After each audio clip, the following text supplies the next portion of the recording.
방송에서 제공하는 투자 정보는 투자 판단에 대한 조언입니다. 방송에서 제공하는 주식의 가치, 가격 상승 및 가격 하락에 대해서는 방송사에서 보장하지 않습니다.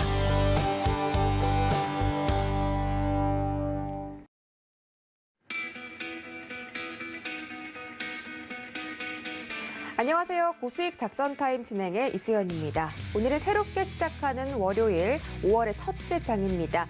네, 오늘부터는 우리 시장 빅 이벤트를 기다리고 있습니다. 바로 공매도 재개인데요. 신고가를 경신하며 가파른 상승을 보이고 있던 우리 양대 시장이 지난주에는 외국인과 기관의 물량 출회를 견뎌내지 못하고 하락하는 장을 연출했습니다. 특히 대형주 위주로 매도 물량이 출하될 것이냐 이런 부분에 대해서 긴장감이 고조되는 모습인데요. 이런 부분 챙겨드리면서 오늘도 저희와 함께 수익 내는 작전 챙겨보도록 하겠습니다. 자, 그럼 오늘의 투자 작전 화면으로 확인하시죠.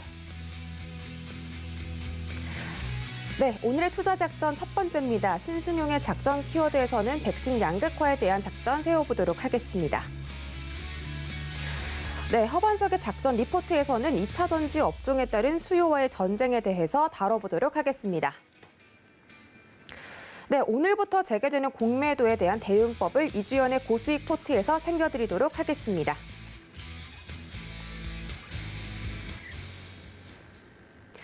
네, 이렇게 키워드까지 살펴봤고요. 오늘은 투자 작전을 통해 수익 내는 방법까지 챙겨가시기 바라겠습니다. 지금부터는 현재 가장 핫한 이슈를 키워드로 살펴보고 또 투자 작전 챙겨보는 신승용의 작전 키워드 시간입니다. 브레인코리아 인베스트 신승용 대표님 모셨습니다. 어서 오세요. 네, 안녕하십니까. 네, 우리 신승용 대표님 맨날 화면으로만 보다가 네, 오늘 이렇게 처음 함께하게 됐는데 잘 부탁드리겠습니다. 네, 오늘 첫 번째 키워드 알아보도록 하겠습니다. 바로 뒤에 띄어져 있죠. 백신 양극화라는 주제인데요. 이 백신 보급에 따라서 국가 간의 경제 회복세가 뚜렷하게 갈리고 있다고 합니다. 이 백신의 접종 선도국으로 꼽히고 있는 이스라엘은 벌써 마스크 착용 의무가 해제됐다고 하죠. 또 전 세계 가장 많은 확진자가 발생했던 미국에서도 이 백신 보급률에 따라서 경제 회복력까지 회복되는 그런 모습이 보여지고 있습니다. 지난주에 신규 실업수당 청구 건수도 팬데믹 이후 가장 낮은 수치가 발표됐기도 했죠. 반면에 백신 확보부터 차질을 빚는 나라들도 있습니다. 예를 들어서 인도 같은 경우는 급증하는 확진자에 대해서 이 백신에 대한 보급이 감당을 하지 못할 수준까지 올라온 것 같은데 이 백신 양극화에 대한 투자 전략 필요할 것 같습니다. 네, 백신 양극화에 대해서 우리 시청자분 상당히 지금 고민을 많이 하셔야 될 것 같은데요. 무슨 말씀이냐면 백신 양극화. 우리 코로나가 실질적으로 발발했던 작년 3월 그리고 한 3개월 정도 지난 작년 여름 수준을 좀 생각을 해보면 조금 좀 섣부른 판단. 그 당시에 포스트 코로나에 대한 이야기가 미리 시장에 대두가 되면서 V자 반등 이후 시장은 과연 어떤 모습을 보여지게 될 것이냐 이런 생각을 하면서 포스트 코로나 팬데믹이 지난 이후에 시장 환경의 변화 부분. 근데 실질적으로 백신 개발이 성공을 하고 백신 보급이 활성화가 되면서 실질적인 포스트 코로나에 대한 이야기가 이제 서서히 시장에 나타나고 있습니다. 다소간 좀 지연이 된 그런 상황이다라고는 볼 수 있지만 이제부터 시작이다라는 그런 생각. 하지만 여기서 백신 양극화를 생각하지 않을 수가 없습니다. 소위 말하는 K자 반등이라는 부분인데요.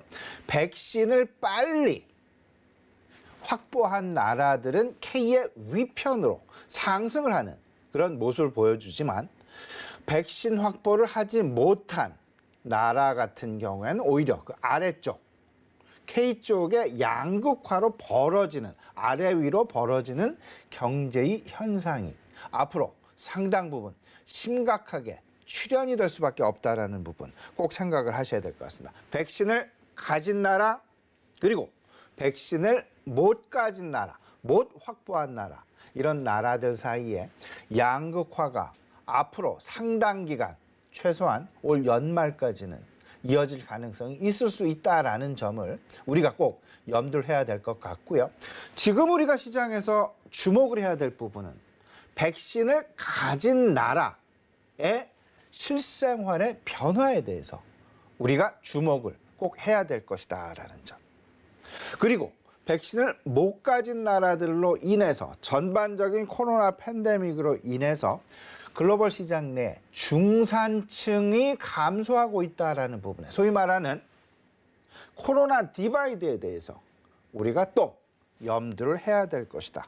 중산층의 감소 최소한 9천만 명 이상 될 것으로 지금 이미 평가가 되고 있습니다. 이로 인해서 신흥국과 개도국에 상대적으로 중산층이 많은 나라, 신흥국과 개도국 이 나라들의 그 코로나 디바이드로 인해서 경제 성장률 자체가 상당 부분 제한될 수밖에 없다라는 부분에 우리가 꼭 인식을 같이 하면서 결국 앞으로 상당 기간 선진국 그리고 K형에서 그 윗선을 그 확보하고 있는 백신을 확보한 나라들의 어떤 그 소비를 중심으로 해서 우리 시장 내에서 그에 편승하는 종목들이 어떤 종목들이 있는지 이 부분에 우리는 포커스를 해야 될 것이다라는 부분 다시 한번 강조해 드리도록 하겠습니다. 이미 미국을 비롯해서 서방 국가 상당 부분 이미 경제 조기 정상화 이미 발표를 해놓고 있는 그런 상황이 되겠습니다. 여름 성수기 이전에 조기 경제 정상화라는 부분은 상당히 의미가 있는 부분이다라고 봐야 될 것임에 틀림이 없고요. 뭐 다들 알고 계시겠습니다만은 뉴욕주 같은 경우 이미 7월 1일로 발표를 했죠. 7월 1일부터 100% 경제 조기 정상화 이미 발표를 해놓고 있고 지난주 미국의 디즈니랜드가 400일 만에 다시 재개장하는 그런 모습을 보였습니다. 말 그대로 난리가 났습니다. 실질적으로 디즈니랜드에 포함되어 있는 호텔들 그리고 입장권 앞으로 7주까지 완판, 예약 완판이 됐다라는 소식이 들릴 정도로 이 이야기는 뭘까요? 결국은 그동안 눌려왔었던 소비가 보복 소비, 폭발 소비로 바로 이어질 수 있다라는 부분을 고스란히 우리에게 보여주고 있는 증거가 될 것이다라는 생각이 들고요. 이 부분은 바로 여름 성수기와 맞춰서 아마도 우리 시장 내에 그리고 우리가 어떤 종목군, 어떤 산업군에 포커스 주목을 해야 될지를 분명히 보여주는 힌트가 될 것이다라는 점. 지금 현재 글로벌 시장 내에 백신 접종률 따져보시게 되면요. 북미 지역이 약 26.8%로 가장 앞서갑니다. 유럽이 18% 내외, 그리고 남미가 10%. 아시아권과 아프리카권은 상당히 안타깝습니다만은 3.7%와 0.8% 수준에 불과한 이게 지난 4월 21일 현재 수치가 되겠습니다. 그만큼 백신 보급이 앞서가는 지역과 백신 보급이 뒤떨어지는 지역 나라 간에도 차이가 나고 이러다 보면 우리가 지금 포커스를 가져야 될 부분은 보복 소비라는 폭발 소비라는 포스트 코로나에 대한 이야기를 하고 있는 그런 상황들 이를 기대하고 있는 그런 상황들 속에서 그렇다면 백신 보급률이 상당 부분 진척도가 높은 나라 지역들에 대한 수출 기여가 높은 그런 기업군 산업군을 중심으로 해서 우리 시장 내에서 포트폴리오를 분명히 꾸려 나가야 되지 않을까라는 부분. IMF가 2021년도 세계 경제 성장률 전망치를 지난 2020년에 내놓은 부분과 2021년 최근에 내놓은 부분 이 부분에서 차이가 분명히 나타났습니다. IMF조차도 지금 현재 백신이 결국은 게임 체인저라는 부분을 확실하게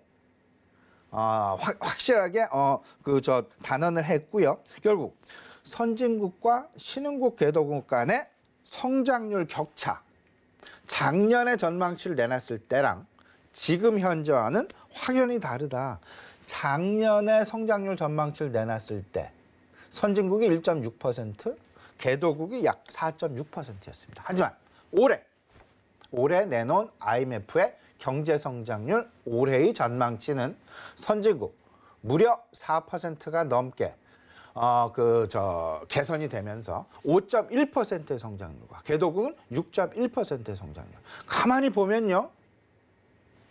백신 보급이 높은 선진국 중심의 경기 회복이 이루어질 것으로 너무나 확연하게 여실히 보여주고 있다는 것을 우리가 느낄 수 있지 않나 말씀을 좀 드려봅니다. 결국 경제의 조기 정상화는 다시 결론을 내보면 무슨 말씀이냐면 폭발 소비에 관심을 가져야 된다. 폭발 소비는 여름 성수기 이전에 나타나게 되면서 여름 성수기와 맞물리게 된다라는 부분. 이 보복 소비가 증가한다라는 점. 이 부분에 우리가 눈높이를 맞추면서 이 부분에 주목을 하면서 그 소비가 되어지는 그 제품을 만드는 기업들, 그 제품을 수출하는 기업들, 이런 부분에 우리 기업들 중에서 우리가 이 부분을 포트폴리오에 담아놔야 될 텐데 결국 백신 양극화가 가지는 두 가지 시사점 분명합니다. 선진국 중심의 경제 정상화이고요.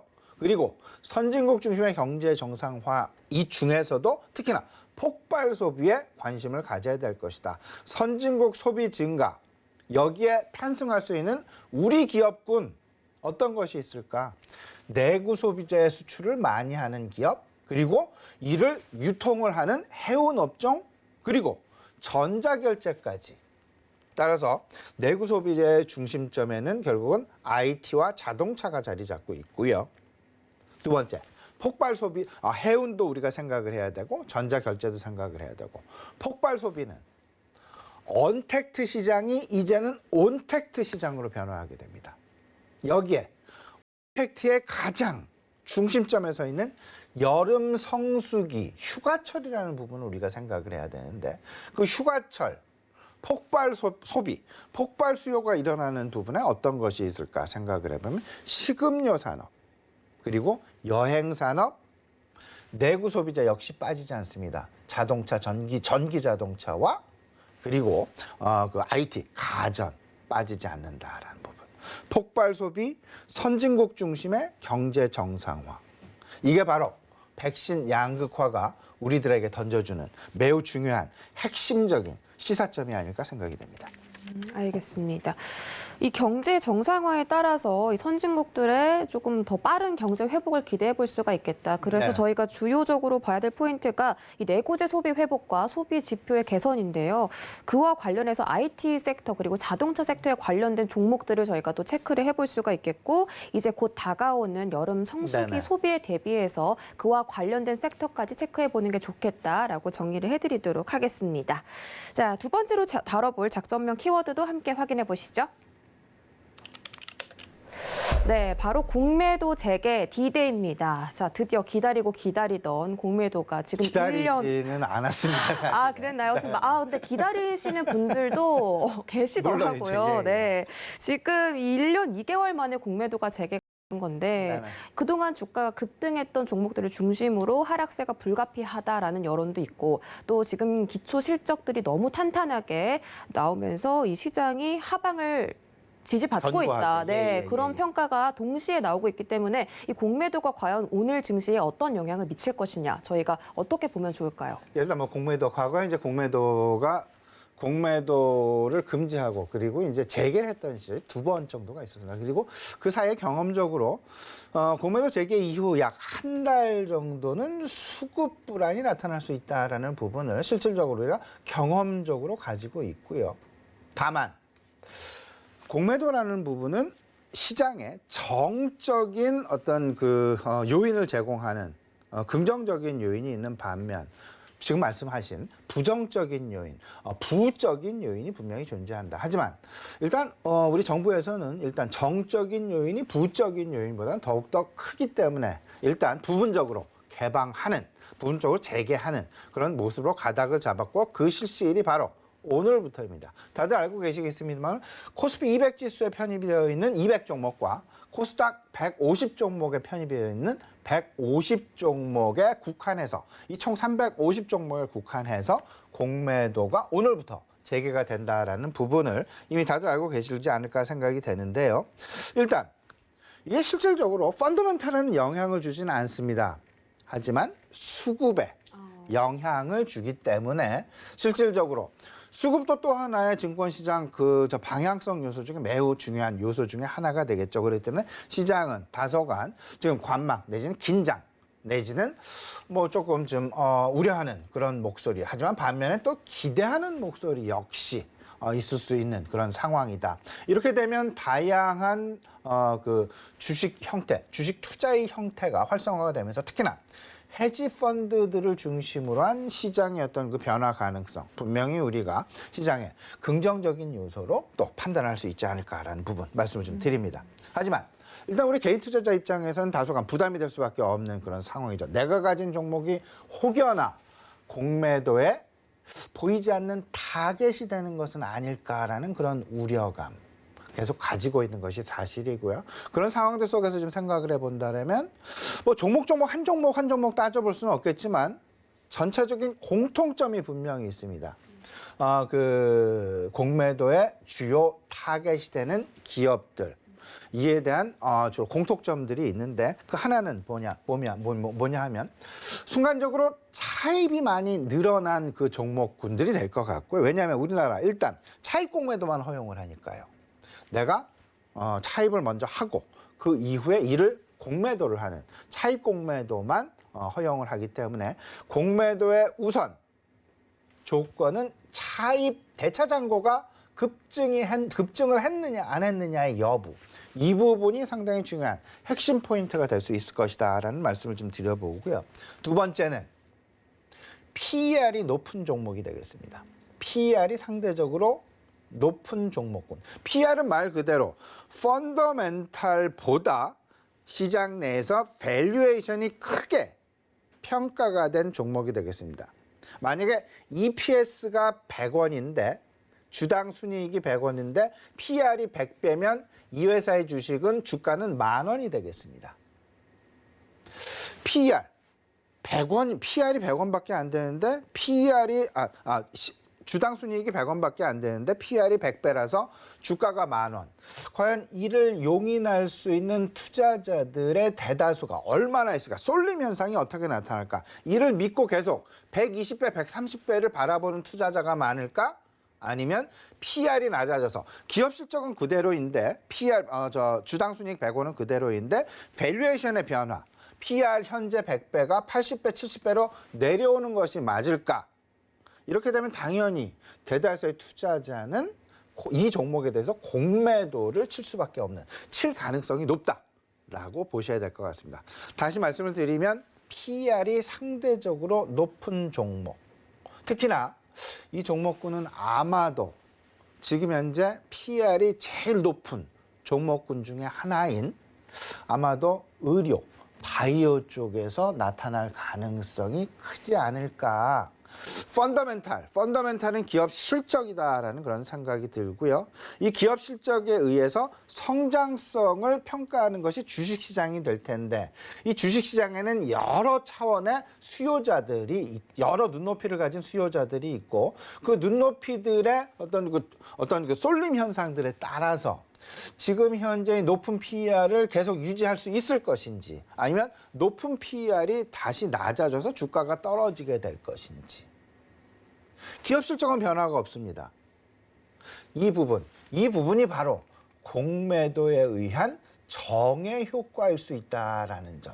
너무나 특이하게 시장 외, 예상 외로 밸류에이션을 높게 받은 기업군들 같은 경우 말 그대로 공매도 주요 타겟이 될 수 있다라는 부분, 이 부분을 꼭 생각을 해 두셔야 될 것 같아요. 그러면 거꾸로 생각을 해보면 PER이 낮은 저퍼주들 같은 경우 어떨까? 저퍼주들, 제 개인적인 판단입니다만은 공매도의 타겟이 될 그럴 가능성은 상당히 낮다. 왜냐하면 지금 지금 주당 순이익이 100원인데 PER이 3배여서 주가가 300원이면 여기서 더 떨어질 주가가 있을까요? 이 부분을 거꾸로 좀 생각을 해보면 너무도 명확하게 공매도가 우리들에게 던져주는 시사점, 그리고 종목별 움직일 수 있는 어떤 그 방향의 변화 가능성, 이 부분을 분명하게 제시해주고 있다. 또 한 가지 고민할 부분이 있죠. 이번 5월 12일이 되겠습니다. 이제 얼마 남지 않았습니다. MSCI 이제 지수 리밸런싱이 이제 일어나게 되는데 종목 편출입이 일어나게 되는데 종목 편입 종목과 여기에 편출이 되는 종목군은 당연히 주가가 빠질 가능성이 있지 않을까. 그러면 미리 공매도를 친다는 얘기가 되겠죠. 미리 공매도를 쳐서 주가가 빠졌을 때 다시 사서 이를 메꾸는 그런 부분이 되니까 결국은 그 MSCI 종목 편출입에도 우리가 관심을 가져야 될 것이다. 이런 종목군들에는 뭐 다양하게 있을 수 있죠. 이 종목군들 이미 뭐 시장에서 상당 부분 선정이 되어서 그리고 좀 추려져서 이야기가 많이 되고 있으니까요. 뭐 지금 저 자막으로 나가고 있고요. 편입 유력 종목이랄지 편출 유력 종목이랄지 이런 부분들에 대한 수급 변화 가능성 이런 부분 생각해 두셨으면 아마도 공매도와 관련된 그 전략 세우시는데 상당 부분 도움이 되지 않을까 생각이 됩니다. 네, 과연 어떤 섹터와 종목이 공매도의 이 타겟이 될 것이냐에 대한 부분에 대해서 설명을 해주신 것 같고 PR이 높은 종목을 좀 유의하시라. 그리고 오히려 낮은 종목들은 타겟에서 벗어날 수 있으니 이런 부분을 통해서 여러분들이 포트폴리오를 다시 한번 구성해 보시는 것도 좋을 것 같고요. 5월 12일 다음 주에 MSCI 리밸런싱이 일어나게 됩니다. 이 리밸런싱에 대해서 편출되는 종목과 편입되는 종목 잘 체크해 보시기 바라겠습니다. 자, 이제 이번 주 시장 대응 작전까지 저희가 세워보면 좋을 것 같은데 이번 주 핵심 이벤트는 어떻게 보면 좋을까요? 네, 이번 주 우리 시청자분 세 가지 고민하셔야 됩니다. 첫 번째가 K자형의 백신 양극화.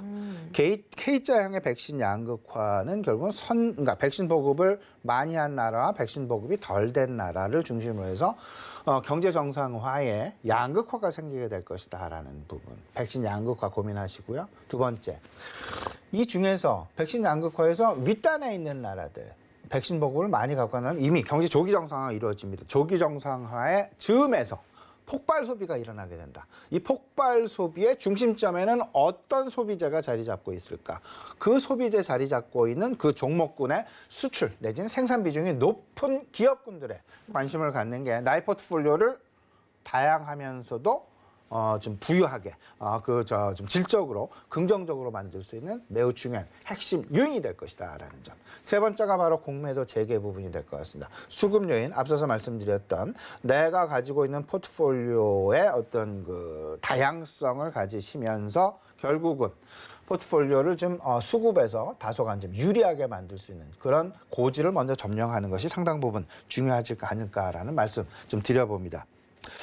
그러면서 주 미국 시장이 다소간 좀 약보합 내지는 조정 양상을 보이면서 마감을 했습니다. 이 영향 요인을 분석을 해보면 아마도 오늘 시장에 우리 시장 영향 요인 오늘까지도 영향을 미칠 그럴 가능성이 좀 높아 보이는데 다우지수가 한 0.5%, S&P 500이 0.7%, 나스닥이 0.85% 하락하는 그런 모습을 보였습니다. 여기에는 각종 경제 지표나 뭐 이런 부분은 다 긍정적이었습니다.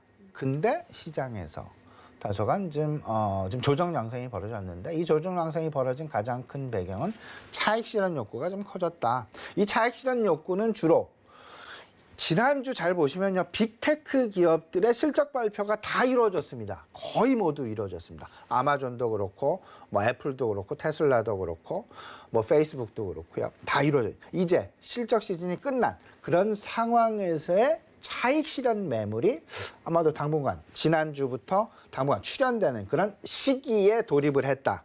암만 시장 내 긍정적인 요인이 있다 하더라도 차익 실현 한번 접고 가는 그런 분위기. 이 분위기는 아마도 이번 주 정도까지는 계속될 가능성이 있지 않을까라는 부분. 지난주 미국의 개인 소비 상당 부분 좋았습니다. 그리고 개인 소득도 상당 부분 좋았습니다. 반면에 인플레이션에 대한 우려감도 실질적으로 미국 국채금리 0.64였던 부분이 0.62로 다소간 하향 안정이 되면서 인플레이션에 대한 우려도 그렇게 크게 작용을 하지 않고 오히려 하향 안정되는 그런 모습. 하지만 주가가 이런 분위기에도 왜 빠졌을까를 생각해 보면 결국은 기술주들의 실적 발표 직후 한번 접고 가는 분위기가 고스란히 지난 주말 미국 시장에 반영이 되지 않았나라는 그런 부분들을 그런 어떤 투자 심리가 아마도 이번 주 우리 시장에도 고스란히 나타날 가능성이 높겠다. 다만 그런 속에서 백신 양극화 공매도에 대해서 분명히 생각을 해야 되는데 첫 번째가 빅테크 기업 실적 발표가 마무리가 지난주로 거의 됐습니다. 이번 주 남아있는 것들 뭐 그렇게 크지 않습니다. 뭐 파이자랄지 듀폰이랄지 아니면 뭐 GM이랄지 AMC 시장에서 얘기 많는 그 AMC가 이번 주에 실적 발표 예정에 있는데 어쨌든 대규모 빅테크 기업들의 실적 발표 마무리가 됐기 때문에 한번 접고 가는 그런 분위기.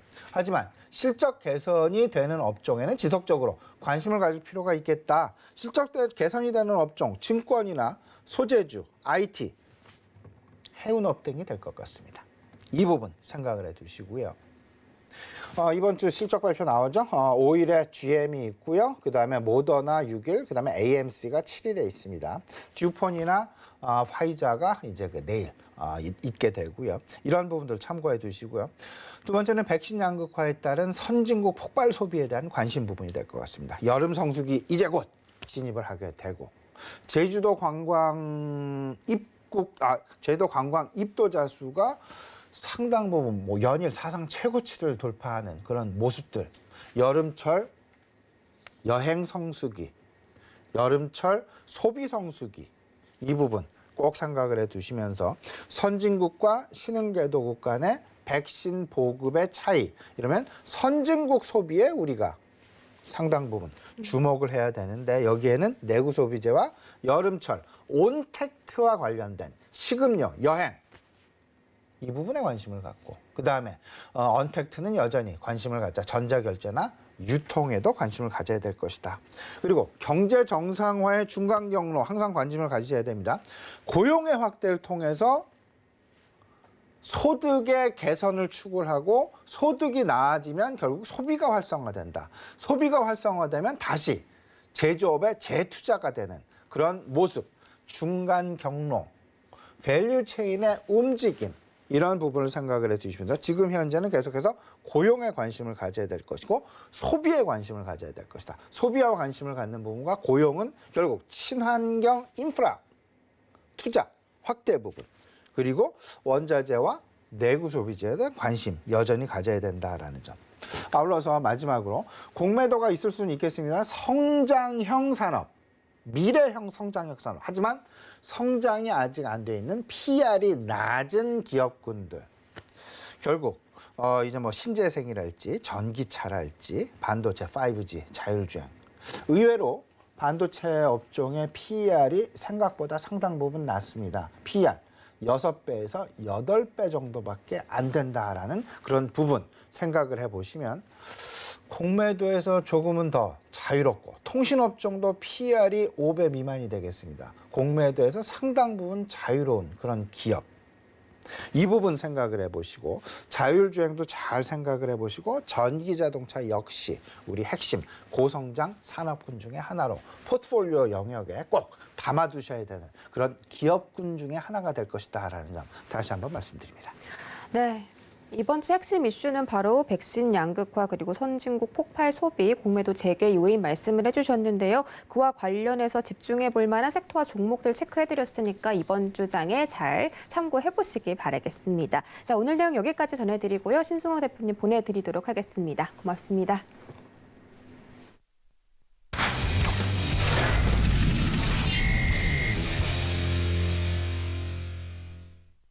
네, 이어지는 시간은 허반석의 작전 리포트 시간입니다. 허반석 위원님의 시선으로 아주 스마트한 매매 전략 세워보는 시간인데요. 쏟아지는 리포트 사이에서 과연 어떤 리포트가 정말 가장 빛나는 리포트일지 우리 허반석 전문위원님과 함께 해보도록 하겠습니다. IR 분석의 신 허반석 전문위원님 모셨습니다. 안녕하세요. 안녕하세요. 네, 반갑습니다. 저녁에만 뵙다가 이렇게 또 아침에 뵈니까 기분이 좀 남다른데요. 네, 더 반가운 것 같아요. 말씀이 없으시네요. 네. 네, 반갑습니다. 아나운서님. 아침에도 뵈니까 네. 저도 굉장히 반갑고요. 리포트 하나하나 꼼꼼히 같이 살펴보도록 하겠습니다. 알겠습니다. 오늘 조금 더 꼼꼼하게 살펴보도록 하고요. 오늘 어떤 리포트 분석해볼지 화면으로 만나보시죠. 네, 이번 주에 살펴볼 오늘의 종목 리포트 2차 전지입니다. 바이오 수요와의 전쟁으로 살펴보는 건데요. 2차 전지와 관련해서 어떤 수요적인 부분에서 저희가 해결해 보면 좋을지 체크해 드리도록 하겠습니다. 네, 이번 주 리포트는 2차 전지 업종 리포트를 다시 가지고 왔습니다. 하이투자증권에서 4월 28일 발간된 리포트인데요. 2차 전지 조정을 일부 받았고 받은 이후에 앞으로도 유망하다라는 이야기는 누누이 방송에서 말씀을 드려오고 있습니다. 그렇기 때문에 이제 공매도 재개 너무나 투자 심리 위축이 되고 있는 부분인데 그래도 기회가 온다면 꼭 가져가야 할 리포트 섹터다라는 말씀 좀 드리고 싶습니다. 2차 전지 배터리 그리고 소재 업종의 주가가 조정을 받았고요. 그 조정을 받은 이유에 있어서는 미국 국채금리 상승에 대한 시장의 영향 그리고 배터리 화재로 인해서 조금 모멘텀이 펀더멘털이 흔들리는 부분은 아닌가라는 부분이 있었고요. 그리고 또 한 가지 큰 이슈 중에 하나는 LG 에너지 솔루션, LG 화학과 SK 이노베이션 사이에 ITC 소송 분쟁이 있었습니다. 그리고 폭스바겐의 파워데이에서 배터리 내재화, 수직 계열화를 진행하겠다라는 이슈들이 하나하나 각 배터리 제조사뿐만 아니라 배터리 소재 부분에 있어서도 주가의 조정을 가지고 오는 일들이 좀 있었습니다. 하지만 앞으로 배터리 상승 요인들이 굉장히 많다라는 말씀을 좀 드리고 있는데요. 2차 전지 섹터의 추가적인 상승 요인으로 따지자면 2050년까지 주요국들은 여전히 전기차 판매량 그리고 내연기관의 전동화 진행을 하겠다라는 부분이 있습니다. 탄소 중립 선언이라는 부분으로 요약을 해볼 수 있겠고요. 그리고 완성차 업체들의 배터리 전기차 비중 굉장히 확대하고 있다. 그리고 자동차 시장의 전기차 침투율이 19년도 2.5%에서 20년도 말 기준으로 7% 가까이 성장하고 높아지고 있는 모습입니다.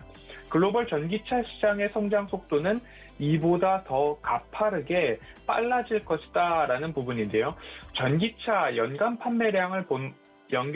판매량의 추이를 본다 하더라도 18년부터 앞으로 성장해 나갈 이 그래프의 우상향 추세 그리고 그 기울기만 하더라도 그 부분을 좀 반영해주고 있는 모습이다라고 좀 보시면 좋겠고요. 전기차 월간 판매량 추이를 본다 하더라도 급속도로 상승하고 있는 최근의 추이다. YOY 증감률이 화면에서 보시다시피 주황 색깔 진하게 나와 있는데요. 굉장히 가파르게 올라가 있기 때문에 앞으로 점진적으로 배터리 가격은 하락하고 충전 인프라는 늘어나는 그런 모습으로 이 시장이 변화할 것이다 라고 좀 보시면 좋을 것 같고요. 우리나라의 LG 에너지 솔루션부터 삼성 SDI, SK 이노베이션, 중국의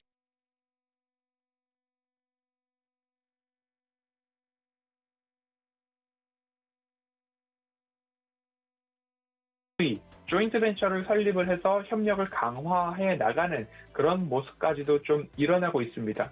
작전 리포트 조금 친절하게 말씀을 좀 드리려고 친환경 자동차, 예를 들면 BEV, PHEV, HEV 이런 단어들이 좀 쓰이고 있는데 어떤 건지 짧게 구분해보고 가겠습니다.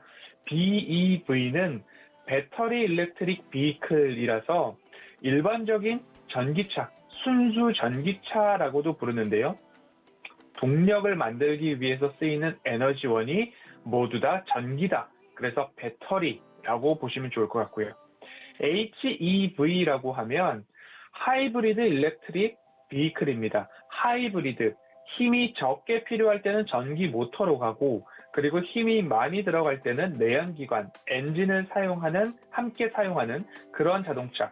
우리가 이제 막 시작 단계에서 많이 보았던 하이브리드 전기차라고 보시면 좋을 것 같습니다. 하이브리드, 엔진과 전기 모두 다 함께 쓰는 거고요. PHEV가 하이브리드 일렉트릭 비클에다가 플러그인이라는 것을 앞에다가 넣었습니다. 플러그, 전기 코드를 꽂아서 충전할 수 있는 하이브리드 전기차라고 보시면 좋겠고요. HEV에 비해서는 조금 더 힘이 좋은 모터와 용량이 큰 배터리를 장착했기 때문에 고속도로 같은 경우에서는 전기로만 주행이 가능한 문을 연 PHEV라고 보시면 좋겠습니다. 그리고 FCEV라고 하는데요. Fuel Cell Electric Vehicle인데요. 수소 전기 자동차를 이야기하는 부분입니다. BEV, 전기로만 가는 자동차에다가 수소 셀, SE를 넣었는데요. 그래서 휘발유나 경유 대신 LPG 대신 수소를 충전시키고 그 수소가 공기와 만나면 물과 전기를 생산해내서 그 전기를 가지고서 모터를 구동해서 이동하게 된다라는 부분입니다. 현재는 가장 높은 친환경성, 수소가 공기와 만났을 때 물과 전기를 일으키기 때문에 배기구에서는 물밖에 나오지 않는다라는 부분입니다. 이런 부분으로 친환경 자동차 한번 구분을 해보았으니까요. 앞으로 BEV 그리고 PHE 이런 이야기들이 나왔을 때는 하나, 두 개 정도는 구분을 하실 수 있는 그런 모습이었으면 투자하시는데 조금 더 도움이 되실 것 같다라는 말씀 첨부드리겠습니다. 앞으로 이제는 주목해야 할 부분입니다. 배터리 소재 부분인데요. 소재 공급처 어떻게 나눠지는지 보겠습니다. 배터리 3사뿐만 아니라 배터리 소재가 각광받는 이유는 앞으로 이 소재 개발에 따라서 배터리의 성능은 좋아지고 가격은 낮아지고 화재 위험성 등 안전성은 높이는 방향으로 기술이 더 발전되고 있다라는 부분입니다. 그리고 완성 배터리 업체들이 캐펙스 투자를 앞으로 늘려가고 있는데요. 이 캐펙스 투자에 맞춰서 배터리를 많이 생산해 놔야 되는데 소재 등 부품 공급사들이 그 뒤를 받쳐줘야 앞으로 배터리 공급에 있어서도 부족함이 없다라는 부분입니다.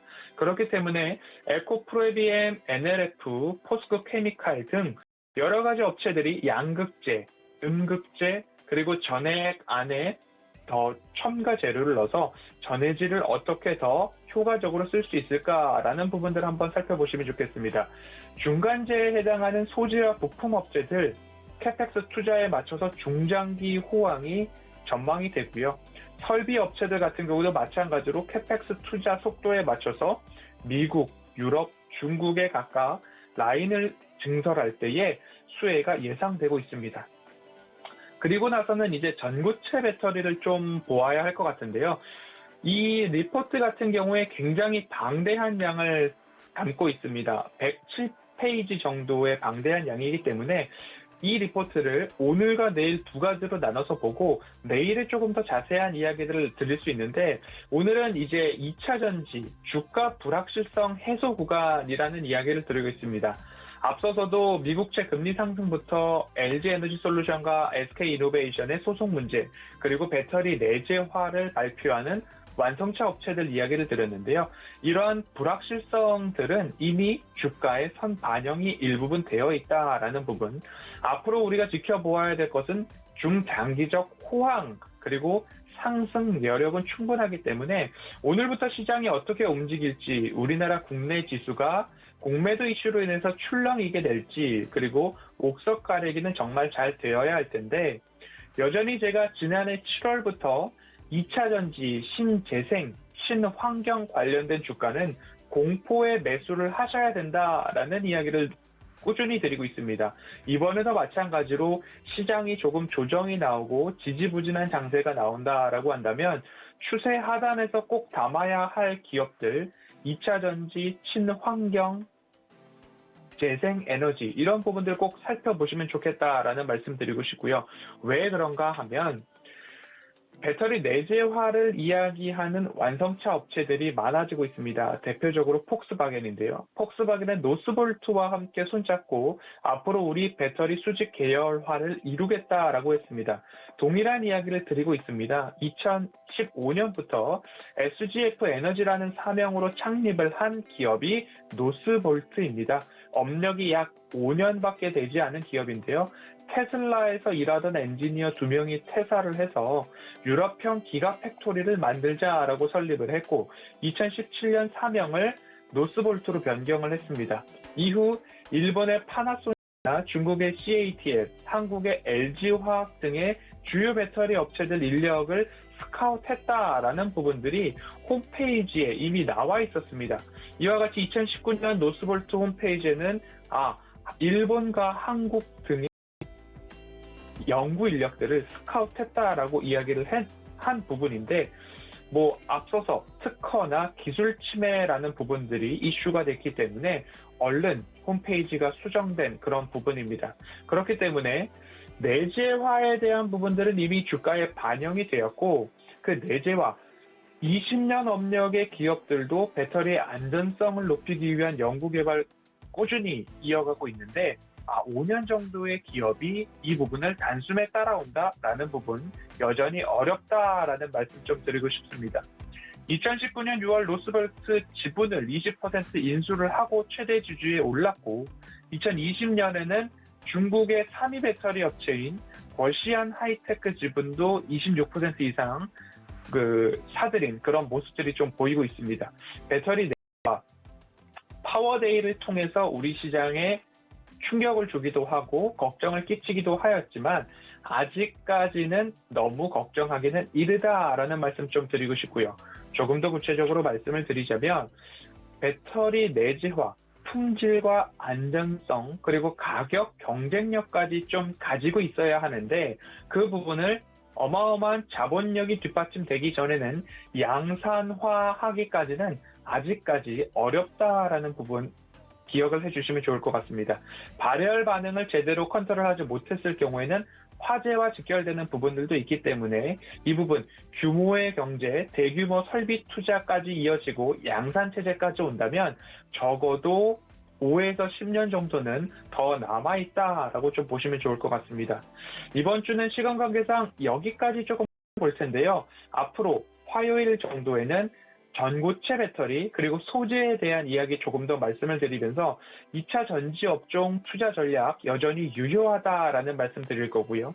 오늘 살펴본 리포트 노란톡 오픈 채팅방에 올려드리고요. 핫클립 영상까지도 함께 공유드리고 있으니까요. 오셔서 이번 주는 2차 전지 섹터에 대한 이야기 함께 나누시면 좋을 것 같습니다. 오늘은 여기까지 살펴보도록 하겠습니다. 네, 오늘은 2차 전지 업종 분석해드렸습니다. 중장기적으로도 굉장히 살펴보시기에 좋은 종목이라고 하니까 여러분들도 투자 시에 유의해보시기 바라겠습니다. 자, 내일부터는 이 업종에 대한 자세한 종목들 리뷰해드리겠고요. 내일 이 시간에도 다시 허반석 위원님 찾아뵙도록 하겠습니다. 고맙습니다. 감사합니다. 네, 지금부터는 이주현의 고수익 포트 함께 해보도록 하겠습니다. 이주현 위원님 만나보겠습니다. 안녕하세요. 네, 안녕하세요. 네, 반갑습니다. 오늘도 이렇게 양봉, 불장을 기대하면서 빨간 셔츠를 입고 나타나 주셨네요. 네, 아침에 보니까 새롭죠? 네, 반갑습니다. 네, 반갑습니다. 단호한 말씀 감사하고요. 자, 이제 고수익 포트 어떻게 운용되는지 운용 방법부터 체크하고 가시죠. 네, 이주연의 고수익 포트는 이렇게 운용됩니다. 주식 포트폴리오 어떻게 꾸려야 하나요? 어떻게 내가 포트폴리오를 설정할지 모를 때는 단기 투자형 그리고 장기 투자형으로 나눠볼 수가 있겠는데요. 단기인지 장기인지 자신의 투자 성향부터 찾아보시기 바랄게요. 네, 내가 만약에 소액으로 빠른 수익을 추구한다면 고수익 단기 포트를 설정해 보시고 장기 투자로 높은 수익률을 원한다 하시면 고수익 장기 포트 설정해 보시기 바라겠습니다. 네, 고수익을 향한 이주연 전문위원의 작전, 투자 성향에 맞는 포트폴리오를 선택해 종목별로 목표 수익을 달성해 보시기 바랄게요. 네, 단기 포트 먼저 확인해 보도록 하겠습니다. 자, 지금 4월 5일에 편입된 보성 파워텍이 지금 수익률이 급증하고 있습니다. 15% 달성 중이고요. LG전자는 마이너스 2%대 손실 나고 있지만 광명전기가 2%대 수익률 창출해주면서 손실을 극복해주고 있습니다. 총 누적 수익률은 34% 달성하고 있습니다. 네, 이어지는 단기포트에서는 보령제약 역시 수익률이 20% 급등세 보이고 있습니다. 편입 날짜 4월 27일이기 때문에 오늘은 어떻게 흘러가고 있는지도 살펴보도록 하겠습니다. 네, 다음은 장기포트 알아보도록 할게요. 자, 성창 기업지주가 4월 7일 편입됐습니다. 지금 한 달도 채 지나지 않아서 수익률 32.99% 달성했고요. IS 동서 역시 15% 상승하면서 총 누적 수익률은 48%대 급등 나오고 있습니다. 네. 자, 여기서부터 이제 이주연 위원님의 종목을 살펴보면 좋을 것 같은데 지금 저희가 살펴본 단기포트에서 보령제약이 20% 이상 급등이 났습니다. 지금 이 공매도 때문에 아무래도 바이오 섹터가 좀 공매도에 영향을 받을 것이지 않나라는 그런 우려가 커지고 있는데 우리 위원님께서는 어떻게 보시나요? 네, 아무래도 요번에 이제 공매도가 재개를 된 부분에서 공매도가 뭐 안 나올 거다 이렇게 생각하기는 어려울 것 같고요. 이번에 뭐 코스피 200 그리고 코스닥 150 종목들에 인해서 한정적으로 이렇게 공매도가 나가는 부분인데 사실 보령제약 같은 경우 제가 이제 중장기 포트가 아니라 단기 포트에 이제 넣었던 이유가 물론 이제 코스피 200이라는 종목 그리고 공매도가 재개된다라는 부분도 있었지만 뭐 단기적인 이슈를 가지고 공략을 좀 했던 부분이었습니다. 그래서 중장기적으로 기업이 이제 성장을 하고 실적이 좋아지는 부분들 같은 경우에는 뭐 크게 걱정을 하실 필요는 전혀 없을 것 같은데 일단 보령제약 같은 경우는 보시면 실적적인 부분이 나쁘지 않아요. 계속 성장을 하고 있습니다. 그런데 문제는 이제 시가총액이 이 성장세보다는 좀 많이 이 성장성을 땡겨와서 이렇게 좀 올라 있다라고 생각을 하시면 좋을 것 같아요. 그래서 앞으로 이제 만들어낼 영업이익이라든지 이런 부분들보다는 주가 좀 많이 올라와 있다. 이슈적인 부분이 분명히 좀 붙어 있다라고 생각을 하시면 될 것 같고 그런 부분에서 이번에 보니까 뭐 공매도를 이제 치기 위해서는 주식을 빌려야 되는데 이걸 이제 우리 보통 대차 잔고라고 합니다. 대차 잔고가 이제 좀 급증을 했어요. 54.7%가 이제 급증을 했는데 대략적으로 한 500억 정도 넘어가는 금액이 보령제약의 이제 대차 잔고로 급증을 한 상황이고 뭐 이 물량이 뭐 전부 다 이제 공매도로 나온다 뭐 이런 부분들까지는 생각하기 어렵겠지만 어찌됐든 뭐 하방으로 이렇게 베팅을 하기 위한 준비가 좀 되어 있다라는 점에서 찜찜하다 뭐 이렇게 생각해 볼 수는 있겠습니다. 다만 이제 뭐 주가가 상승할 수 있는 이유가 있느냐 이런 부분들을 좀 생각을 해본다면 보령제약에 대해서 제가 이제 자회사 두 곳이 IPO를 지금 준비를 하고 있다라고 말씀을 드렸습니다. 이건 뭐 그냥 제가 생각해서 말씀드리는 게 아니라 언론에 다 나왔던 이슈고요. 바이젠셀이라는 곳과 보령바이오파마 이 두 곳인데 특히 보령바이오파마 같은 경우는 이번에 이제 러시아 백신 관련해서 그 이슈가 됐죠. 그래서 위탁 생산을 하기로 했다라는 부분들이 있었는데 다른 종목들보다는 이제 자회사다 보니까 좀 덜 알려져서 약간 늦게 좀 움직였던 후발주자로 움직였던 부분이 있습니다. 하지만 어쨌든 이 위탁 생산을 할 경우에는 실적이 좀 큰 폭으로 상승을 할 수 있다라는 그런 기대감이 있기 때문에 관련주들이 이제 다 같이 이렇게 들썩인다라고 보시면 좋을 것 같고요. 전일 그 백신 관련주들 좀 막판에 이렇게 조정을 좀 많이 윗꼬리를 달면서 받았는 거에 대비해서는 보령제약 같은 경우는 좀 강하게 올라왔던 부분이 있었고 사실 그 전전날 그러니까 관련된 뉴스가 나왔을 때 보령제약이라고 기사에 안 나오고 이게 오탄지는 모르겠지만 보란제약이라고 이렇게 나왔습니다. 그래서 보령바이오파마라는 그 부분에 대해서 좀 부각이 뉴스에서 안 됐던 부분이 좀 뒤늦게 부각된 게 아닌가라는 생각이 들고요. 어쨌든 이제 목표가 잘 달성하고 나온 종목인데 전일 시간 외에서도 뭐 조정이 좀 크게 나왔고 그래서 단기적으로는 종가 기준 5일선 이탈하지 않는다면 지금 현재 보시는 것처럼 뭐 한 달간 정도 상승 추세 유지를 좀 해주고 있는 부분이기 때문에 크게 뭐 걱정하지는 않으셔도 될 것 같습니다. 조정기를 좀 거치더라도 뭐 다시 한번 오를 수 있는 그런 자회사 뭐 IPO라든지 이런 부분들이 열려 있기 때문에 조정 좀 나온다 하면 다시 한번 공략해 볼 수 있는 단기적으로 공략해 볼 수 있는 뭐 그런 종목이 될 것 같다라는 생각이 들고요. 큰 그림에서의 추세만 꺾이나 안 꺾이나 이렇게 보시고 대응을 하시는 전략이 필요하겠고, 뭐 기존에 이제 고수익 포트 보시고 하셨던 분들께서는 웬만해서 정리하지 않으셨을까 이런 생각이 듭니다. 네, 보령제약은 단기 포트에 편중된 종목이니만큼 지금 5일선을 이탈하는지를 꼭 체크를 해보시면 좋겠다는 말씀 전해드리도록 하겠습니다. 자, 이제 오늘부터 공매도가 재개되죠. 1년 2개월 만인데 이런 부분에 대해서 오늘 증시 영향 어떻게 있을까요? 네, 공매도 사실 뭐 앞서 방송에서 여러 번 이야기 드렸는데 크게 걱정하실 필요는 없어요. 뭐 전면적으로 이제 뭐 전체적인 시장의 모든 종목들이 다 포함되는 부분도 아니고 대형주 위주가 되겠죠. 아무래도 코스피 200이나 코스닥 150 종목들 위주가 되기 때문에 이제 대형주 위주들 거기다가 주가가 좀 과하게 실적보다는 기대감에 많이 상승했던 종목들 같은 경우는 이러한 공매도 영향을 받을 가능성이 상당히 커졌다라고 생각을 하시면 좋을 것 같고요. 제 생각에는 일단 뭐 기업적인 내용들을 좀 파악하기 힘든 섹터들, 특히나 바이오 업종들 같은 경우는 실질적으로 실적이 나고 있는 기업들 같은 경우는 괜찮겠지만 그렇지 못한 부분들, 그러니까 뭐 코로나19의 어떤 그 후광이라고 해야 될까요? 영향을 받으면서 그런 이슈적인 부분으로 상승했던 종목들 같은 경우, 그리고 뭐 언택트 관련된 종목이라든지 이번에 이제 코로나19가 일어나면서 올라왔던 종목들 여러분 면밀히 살펴보신다면 실질적으로 그만큼의 기대감에 부응하는 실적이 나오지 않은 종목들이 상당히 많습니다. 그리고 주가 많이 과도하게 올라서 코스피 200이라든지 코스닥 150에 편입된 종목들 같은 경우는 여러분들 좀 극도로 조심할 필요가 있겠다라는 생각이 들고요. 시장에 전반적으로 크게 영향을 미치지는 않을 거다라고 생각을 하고 있습니다.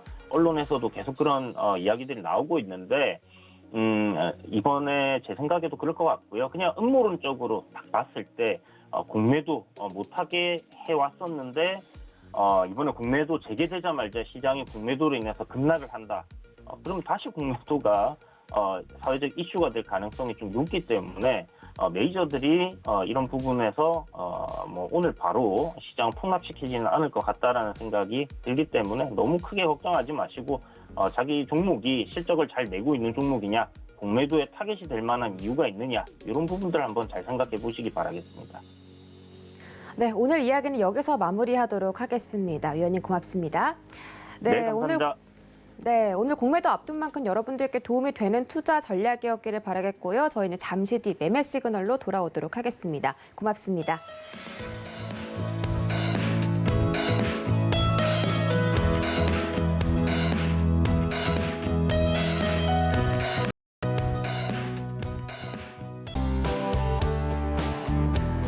본 방송에서 제공하는 투자 정보는 투자 판단에 대한 조언입니다. 방송에서 제공하는 주식의 가치, 가격 상승 및 가격 하락에 대해서는 방송사에서 보장하지 않습니다.